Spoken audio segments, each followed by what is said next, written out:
Hey guys, in this video we're going to take a look at how you can turn on or turn off Save Selfies as Previewed on the Samsung Galaxy S23 series. First, tap on the home button to return back to the home screen. From the home screen, open up the camera app. Then in here, tap on the settings icon at the top. Next, in the camera settings, we scroll down to the selfie section and then tap on Save Selfies as Preview.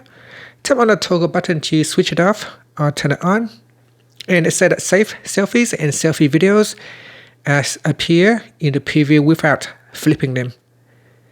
And that's it. After that, you can tap on the back key to go back to your camera, or tap on the home button to go back to the home screen. Thank you for watching this video. Please subscribe to my channel for more videos.